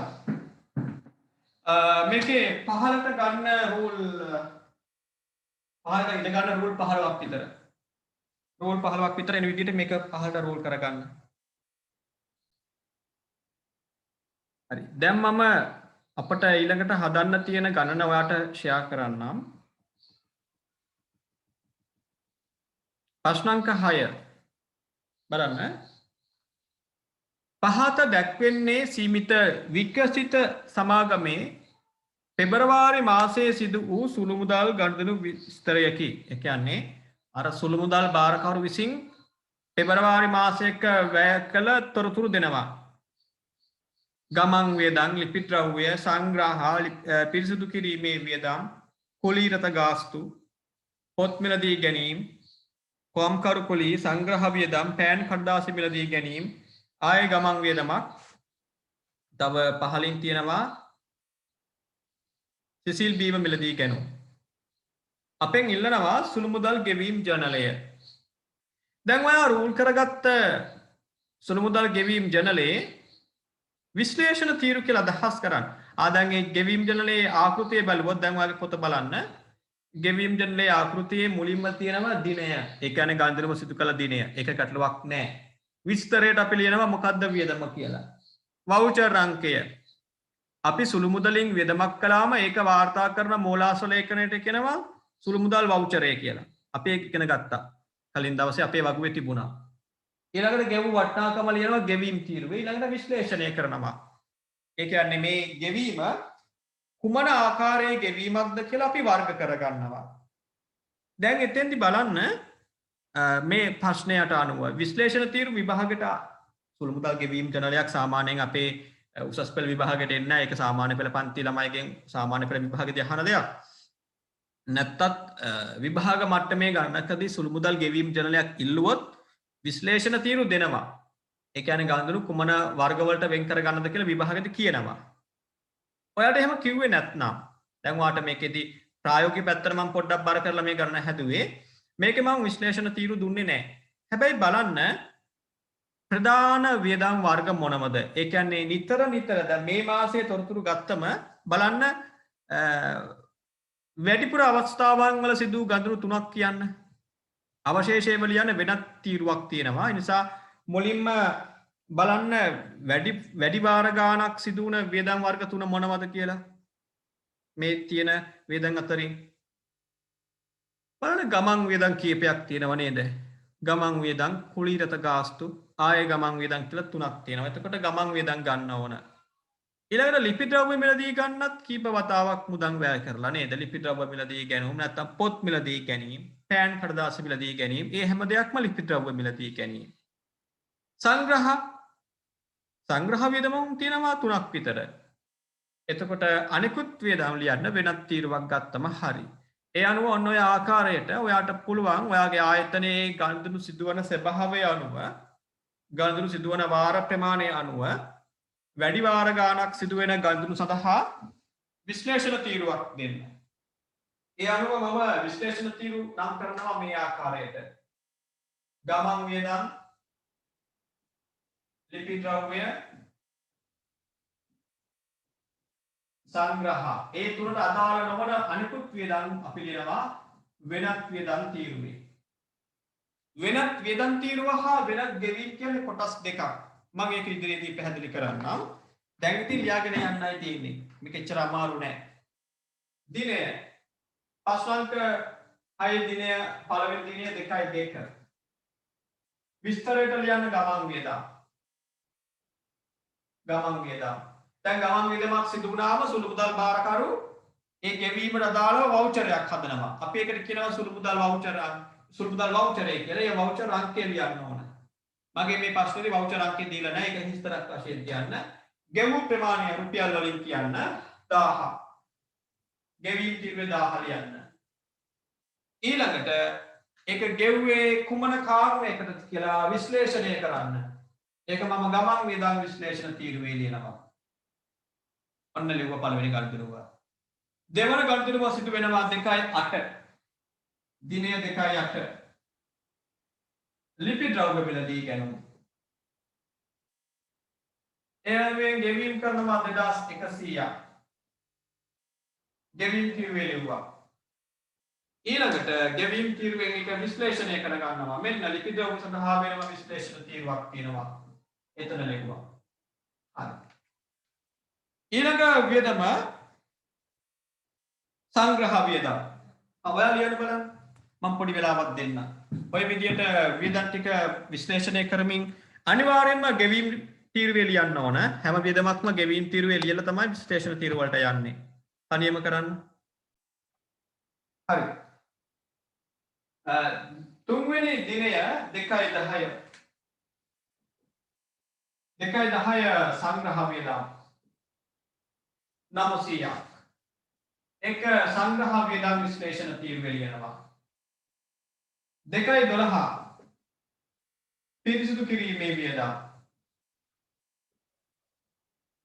පිරිසිදු කිරීමේ වියදම් කියනවා 2000. ඒක ගමන් වියදමකුත් නෙමෙයි, ලිපි ද්‍රව්‍ය වියදම් ගැනීමකුත් නෙමෙයි, සංග්‍රහත් නෙමෙයි. එහෙනම් ඒක ලියනවා වෙනත් තීරුවේ. වෙනත් තීරුවේ 2000 ලියනවා. 2.16 කුලී රත ගාස්තුව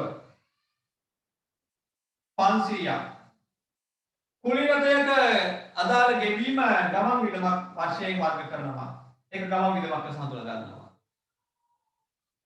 2.17 පොත් මිලදී ගැනුම්. පොත් මිලද ගැනුම් සඳහා රුපියල් 600ක් වැය කළා. පොත් මිලදී ගැනීම අපිට ගන්න පුළුවන් ලිපි ද්‍රව්‍ය මිලදී ගැනීමක් ලෙස. විශ්ලේෂණය කරගන්න ලිපි ද්‍රව්‍ය විශ්ලේෂණ තීරුවට. 18 කම්කරු කුලී. කම්කරු කුලී කියන 1500ක්. ඒක ගමන් වියදමකුත් නෙමෙයි, ලිපි ද්‍රව්‍යයක් නෙමෙයි, සංග්‍රහත් නෙමෙයි. එහෙනම් ඒක වෙනත් වියදමක් ලෙස හඳුනා ගන්නවා. 1500ක්. 2.19 ආයත් සංග්‍රහ වියදම් 400ක්. ඒක සංග්‍රහ වියදම් විශ්ලේෂණ තීරුවට ගන්න පුළුවන්. 2.20 පෑන් හා කඩදාසි. පෑන් හා කඩදාසි මිලදී ගන්න ගෙවනවා 200ක්. ඒක ලිපි ද්‍රව්‍ය වියදමක් ලෙස සලකන්න පුළුවන්. ලිපි ද්‍රව්‍ය වියදමක්. ඊළඟට 2.24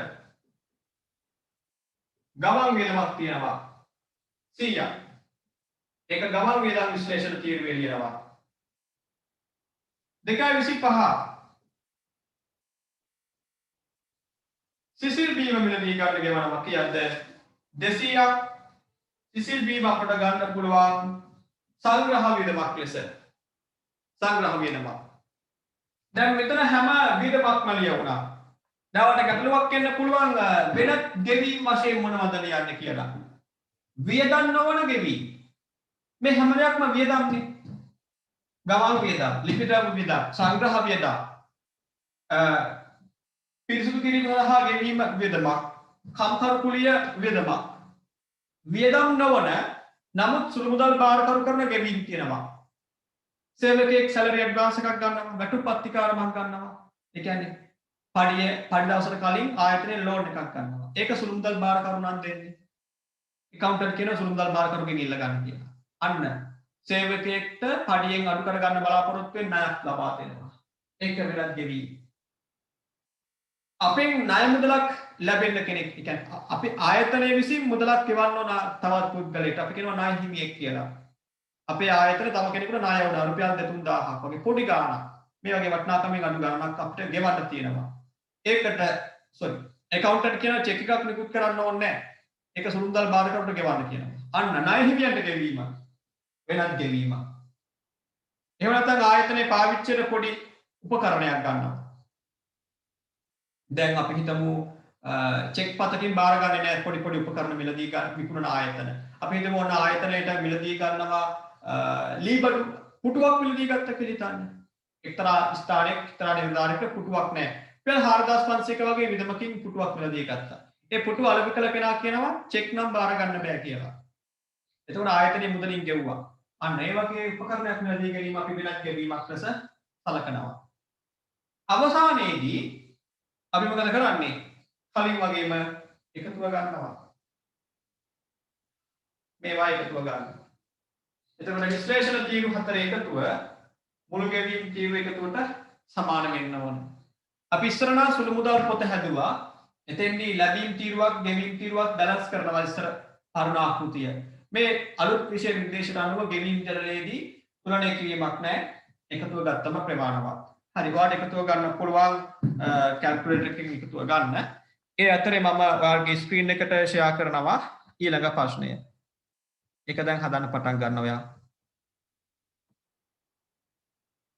ප්‍රශ්න අංක 7. ඒකේ 3.1 සුළු මුදල් අග්‍රිමය ප්‍රතිපූර්ණය කළා කියලා තියෙනවා සුළු මුදල් ශේෂය කියලා තියෙනවා මම ඒක පසුව පැහැදිලි කරන්නම්. මේ 3.1 තියෙන ශේෂයවත් අග්‍රිමය ප්‍රතිපූර්ණය කිරීමවත් ඔයාලට ලියන්න වෙන්නේ නැහැ. ඒක අමතක කරන්න. එතනින් පසුව තියෙන ගෙවීම් ලියන්න පටන් ගන්න. එතන තියෙනවා වැටුප්පත්තිකාරමක්. එතන තියෙනවා සුමිත්ත ගෙවීමක්. මේ වැටුප්පත්තිකාරම ගෙවීම හා සුමිත්ත ගෙවීම ලියන වෙනත් ගෙවීම් තීරුවේ අර අන්තිම තීරුවේ. හරි වැඩේ පටන් ගමු.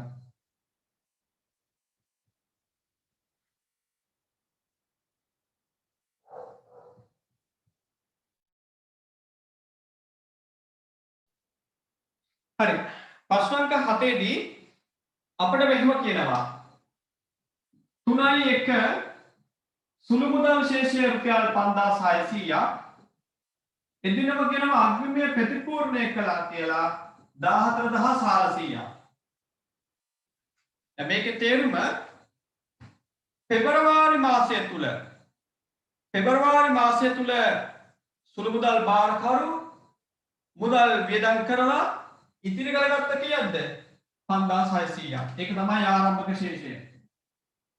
ඊළඟට අග්‍රිමය ප්‍රතිපූර්ණය කළා කියලා ලැබිලා තියෙනවා සුළු මුදල් බාරකරුට කීයක්ද 14400ක්. දැන් මේ වගේ ගණනක් විභාගයට දීලා පළවෙනි පේපර් එකේ ඔයාගෙන් අහනවා මේ ආයතනයේ අග්‍රිමය කීයද කියලා. සුදා අග්‍රිමය කීයද කියලා අහනවා. අග්‍රිමය වෙන්නේ ගිය මාසයේ වියදමත් ආරම්භක ශේෂයත් එකතුව කීයද? රුපියල් 20000ක්. මේ ආයතනයේ අග්‍රිමය රුපියල් 20000ක්. මාට මේක විභාග ප්‍රශ්නයක් මගෙන් තිබුණ මතකයි. ඒකට අග්‍රිමය වශයෙන් කියන්නේ වෙන්නේ කීයද? රුපියල් 20000. මොකද අග්‍රිමය කියලා කිව්වේ? අග්‍රිමය කියන්නේ ආයතනයක කාලයක් තුල කිසියම් කාලයක් තුල සාමාන්‍ය මාසයක්නේ. මාසයක් තුල මේ වගේ සුළු වටිනාකම් සහිත ගණු වෙනුවෙන් ප්‍රධාන මුදල් භාරකරු වෙන් කරන ප්‍රමාණය. ප්‍රධාන මුදල් භාරකරු විසින් සුළු මුදල් භාරකරුට වෙන් කරන ප්‍රමාණය කීයද? මාසයක් සඳහා 20000ක්. ඒක අග්‍රිමය කියලා කියනවා. තව එකක් අහන්න පුළුවන්. පසුගිය මාසයේ ඒ කියන්නේ දැන් මාර්තු කියන දිනේ දෙන්නේ පෙබරවාරි මාසයේ වියදම කීයද කියලා. වියදම් කළොත් නැවත ප්‍රධාන මුදල් භාරකරුවෙන් ගන්න ඕනේ. දැන් මේක කියනවා 3.1 අග්‍රිමය ප්‍රතිපූර්ණය කළා කියලා 14700ක්. එහෙනම් ගිය මාසයේ වියදම කීයද අහන්න. අහුවොත් කියන්න වෙන්නේ කීයද? මේ මාසෙ ලැබුණු මුදල.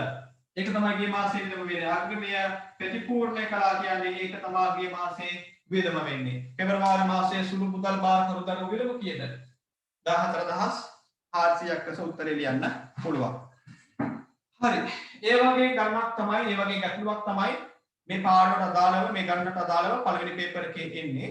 හරි ඒකත් දැන් ඔළුවේ තියාගෙන මේක අවශ්‍යයි ලියා ගන්න. මම හදනවා සුළු මුදල් ගෙවීම් ජනනය. දිනය 3.1 විස්තරය ගමන් වියදම්. ගෙවීම් ප්‍රමාණය රුපියල් 500ක්. ඒක ගමන් වියදම් විශ්ලේෂණ තීරුවේ ලියනවා. මේකෙත් කලින් වගේම ගමන් ලිපිද්‍රව්‍ය සංග්‍රහ ගන්න පුළුවන් නේද? ඊළඟට දිනයක් නැත්තේ එදිනම සිදු වුණ බව දැනගන්න සංග්‍රහ වියදම් 1.3 සිදු වෙන්නේ 700ක්.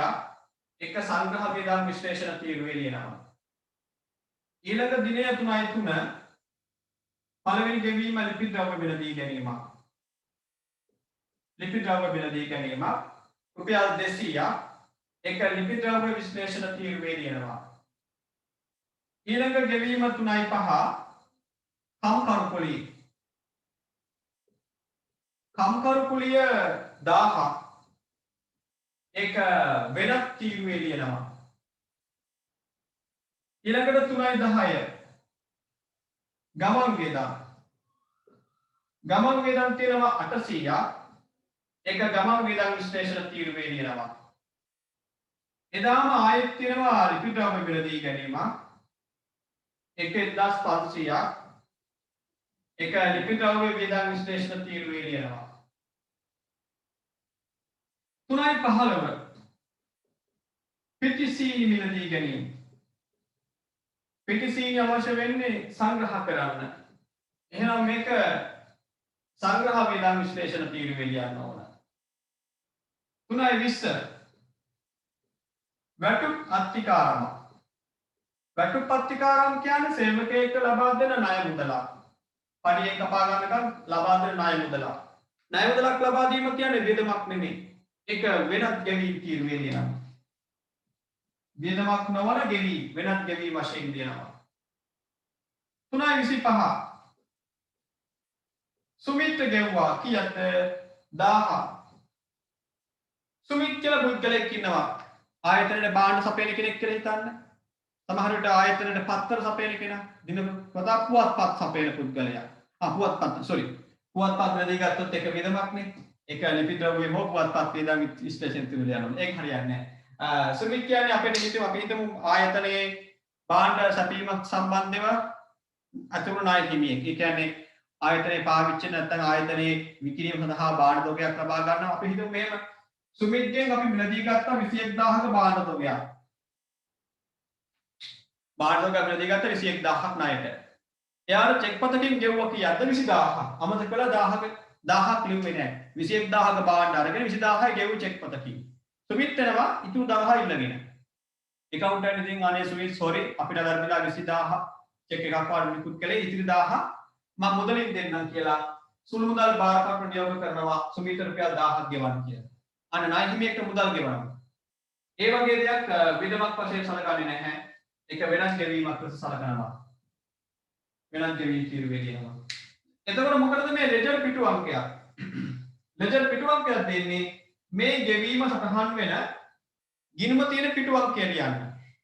ඒ කියන්නේ දැන් අපි ඉගෙන ගන්නවනේ ඉස්සරහට ලෙජර් එක කියලා පොතක් හදනවනේ. දැන් අපි කියන්නේ T ගිණුම් ඉගෙන ගන්නවා. ගිණුම් තියෙන පොත මෙන්න මේ වගේ ලොකු පොතක්. මේ පොතේ සුමිත්ගේ ගිණුම තියෙන්නේ මොන පිටු අංකයේද? මේ පොතේ වටුපත්තිකාරම් ගිණුම තියෙන්නේ මොන පිටු අංකයේද? ඒක තමයි මේ ලෙජර් පිටු අංකය තීරුවේ අපි සටහන් කරන්නේ. හරි. අපි යමු ඉස්සරහට.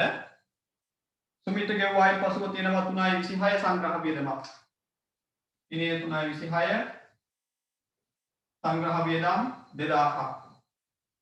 ඒක සංග්‍රහ වියදම් විශ්ලේෂණ තීරුවේ තියෙනවා. ඊළඟට ගමන් වියදමක් 400ක්. ඒක ගමන් වියදම් විශ්ලේෂණ තීරුවේ තියෙනවා. 331 පිරිසිදු කිරීමේ වියදම්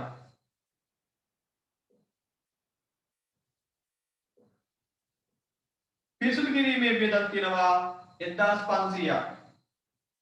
ඒක වෙනත් වියදමක් ලෙස ලියමු. වෙනත් වියදමක් වශයෙන් ලියමු. දැන් අපි මේ එකතුව ගමු. ඔයාලා එකතු වර්ගයක් ඇති නේද? වෙනත් ගෙවීම් එකතුව 3000ක්. මෙතන එකතුව 2500ක්. 700යි 400යි 1100යි මෙතන එකතුව 3100ක්. මෙතන එකතුව 1700ක්. මෙතන තියෙනවා 1300යි 1700ක්. හරි. 3400යි 6500යි 6500යි 500යි 7000යි 7000යි 3000යි 10000යි 12000යි එකතුව. මුළු වියදම 12000ක් නේද ආවේ?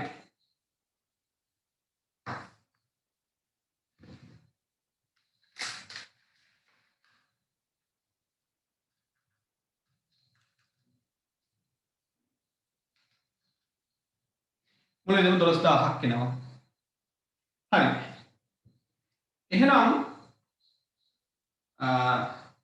දැන් මේක එකතුව අරගෙන පහලින්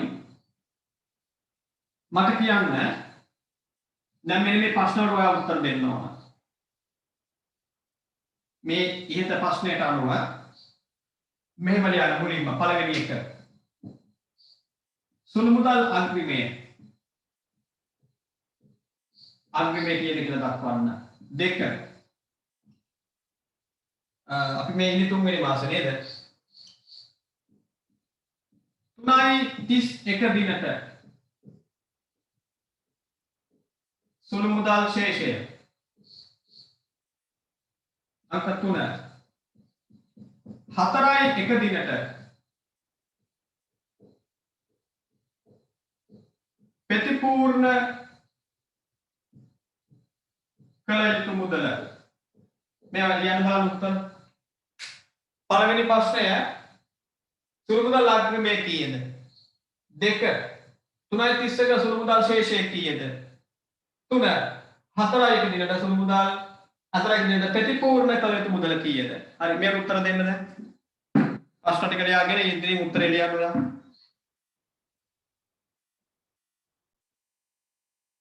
දැන් ළමයි අපි මේ ප්‍රශ්නාංක 7 පටන් ගනිද්දී දැනගත්තනේ සුළු මුදල් අග්‍රිමය ඒ ආකාරයෙන් තමයි උත්තර ඉදිරිපත් කරන්න ඕනේ.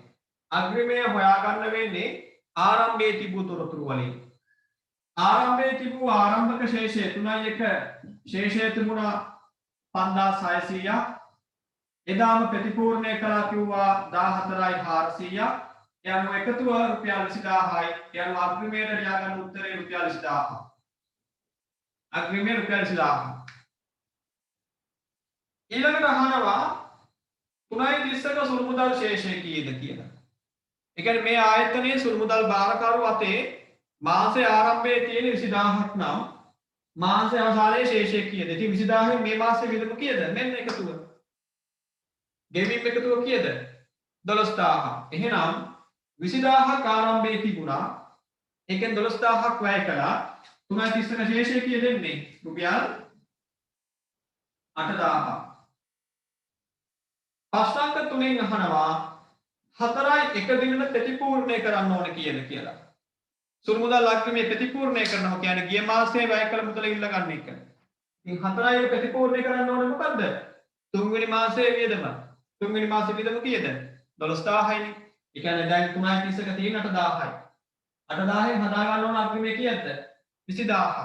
8:10න් 20000ක් හදා ගන්න නම් කීයක් ඉල්ල ගන්න ඕනද? ගිය මාසයේ වියදම. එහෙනම් ප්‍රතිපූර්ණ කළ යුතු මුදලට ලියා ගන්න රුපියල් 12000. රුපියල් 12000. හරි. ඔන්න ප්‍රශ්න අංක 7ට අදාළව මම තවත් කාරණා කීපයක් ගත්තා. මොකද පළවෙනි පේපර් එකේ මේ වගේ තැන් වලින් අපේ ප්‍රශ්න නිර්මාණය වන නිසා. හරි අපි යමු ඊළඟ කොටසට.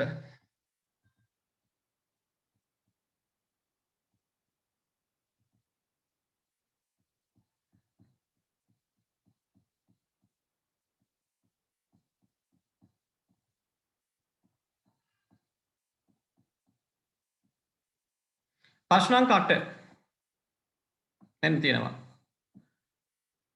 ආරම්භයේදී ව්‍යාපාරයේ සුළු මුදල් බාරකරුට සුළු මුදල් අග්‍රිමය ලෙස රුපියල් 10000ක් ලබා දී ඇත. මාසය අවසානයේදී ඔහු 8000ක් ප්‍රතිපූර්ණය කරන ලෙස ඉල්ලා සිටින ලදී. මේක විභාග ප්‍රශ්නයක එක කොටසක් විතරයි. ඒකේ තව මොකද්ද ඩබල් එන්ට්‍රි එකක් ඇහුවා. තාම ඩබල් එන්ට්‍රි ගැන කියලා දුන්නේ නැති නිසා මම ඒ කොටස ගත්තේ නැහැ. මේක අහනවා මාසයේ සුළු මුදල් වියදම කීයද කියලා. හරි ලෙහෙසි. අග්‍රිමය තිබුණා 10000ක්. මාසයේ අවසානයේ ප්‍රධාන මුදල් බාරකරුගෙන් ආයිල්ලනවා කීයද? 8000ක්. එහෙනම් එයා ඉල්ලන්නේ වැය කළ මුදලනේ. අපේ විභාගදී අහලා තිබුණා සුළු මුදල් වියදම කීයද කියලා. ඒකට උත්තරය දෙන්න රුපියල් 8000ක්. 8000ක උත්තරේ. පාස් පේපර් ප්‍රශ්නයක්. ඒ වගේ පාස් පේපර් වලදී ප්‍රශ්න හමු වෙනවා පළවෙනි පේපර් එකේ.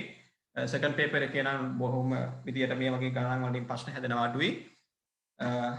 අපි ඒවට අනිත් කාර්යය තමයි අපි දැන් විභාග ප්‍රශ්න සාකච්ඡා කිරීම පාඩමක් ටියුට් එකක් ඉවරුනාම ඒ ටියුට් එකට අදාළව අපි ගන්නවා. කියන්නේ දැන් අපි ගිණුම් කරන සමීකරණ පාඩම අවසන් කළයි පසුව ඒ ගිණුම් කරන සමීකරණ පාඩම දාලා විභාග ප්‍රශ්නත් මේ ආකාරයට මම ඔයාලා එක්ක සාකච්ඡා කරනවා. සාකච්ඡා කරපු වීඩියෝ එක හැම පාඩමක්ම රෙකෝඩින් එක අනිවාර්යයෙන්ම ඔයාලට බලන්න පුළුවන්. එහෙනම් මම අදට පන්තිය මෙතනින් නතර කරනවා. මොකද ගිණුම් කරන සමීකරණ පාඩමට මේට වඩා ළමයිගෙන් ඉල්ලීමක් ආවා ඔන්ලයින් උගන්වන්න කියලා. 21 බැච් එකේ ළමයිට ඉල්ලීමක් කළා. එයාලත් සහභාගී කරවගෙන ලබන සතියේ ඉරිදා පන්තිය පවත්වමු. ටිකක් වැඩිපුර කාලයක් ගන්න වෙනවා. පන්ති පැවැත්වෙන්නේ 4:30ද නැත්නම් හවස 5ද කියන එක මම ඒ දවස් ලං වෙලා දැනුම් දෙන්නම්. දැන් අතර පන්ති නතර කරනවා. ඒ හදපු ගණන් ටික ආයෙ හදන්න. ආයෙත් කියනවා accounting වලට අදාළව අද හදන ගණන් ටික ඊළඟ දවසට පන්තියේ සහභාගී වෙන්න කලින් අනිවාර්යයෙන්ම නැවත වතාවක් හදන්න ඕන. එහෙම නැතුව මේ වැඩේ හරියට ඉස්සරහට කරගෙන යන්න අපිට බෑ.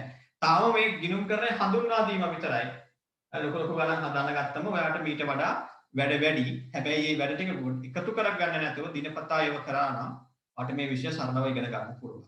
නම් හැමෝටම සුබ රාත්‍රියක් ආයුබෝවන්. ප්‍රශ්න තියෙන අය මොනවා හරි ගැටලු තියෙනවා නම් අහගන්න